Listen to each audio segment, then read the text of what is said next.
Ẹ̀yin èèyàn wa a tún ti dé bí a ṣe ń dé lénìí. Ṣé dáadáa la bá yín? Ṣàlàáfíà lẹ́wà? A kú bí ojú ọjọ́ ṣe rí lónìí. Ẹ ti kúkú mọ̀ wá wípé ìròyìn la máa mú wá fún yín. Ìròyìn nípa àwọn Yorùbá actors àti àwọn Yorùbá actress.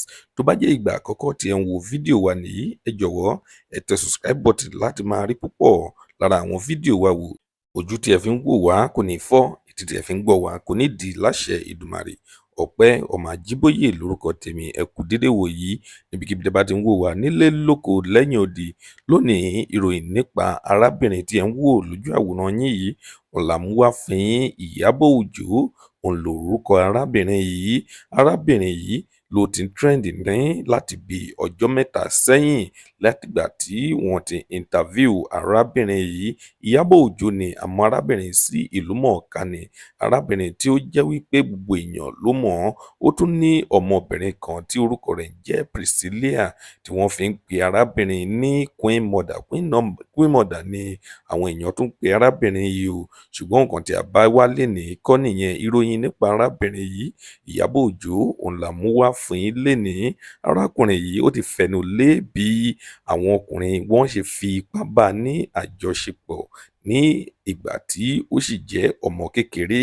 Ó tún fi pẹ̀lú rẹ̀ nínú interview náà wípé bàbá òun ó ní ó disown òun nígbà tí òun fi sọ wípé òun fẹ́ ọkọ òun tí òun bí Priscilla fún kí arákùnrin náà kí ó tó jáde láyé.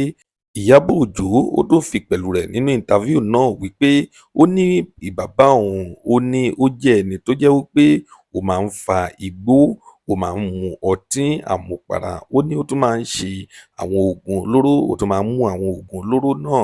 Ó ní nǹkan tó fà á nìyẹn tí ẹ̀mí rẹ̀ fi kúrú. Ó ní 40 years ni bàbá òun ó ti jáde láyé o. Àwọn nǹkan tí arábìnrin yìí tí ó sọ ní inú interview náà nìyẹn. Arábìnrin yìí ó tún fi pẹ̀lú rẹ̀ náà wípé ó ní ọ̀dọ̀ ìyá àwọn àgbà grandmother òun ló ń gbé dàgbà. Ó ní 7 years lòun jẹ́ nígbà tí òun kọ́kọ́ fi ojú tẹ ìyá òun rí láyé òun. Kí ni ẹ rò pé ó ń ṣẹlẹ̀ sí arábìnrin yìí?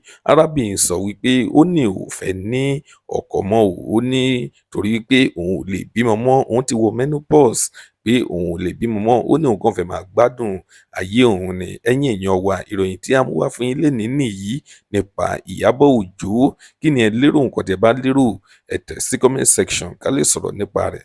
Lónìí a kò ní rí jù báyìí lọ. Ire gbogbo ọmọ àrí ó tún dọjọ́ mi, ọjọ́ rẹ̀ ó dìgbà.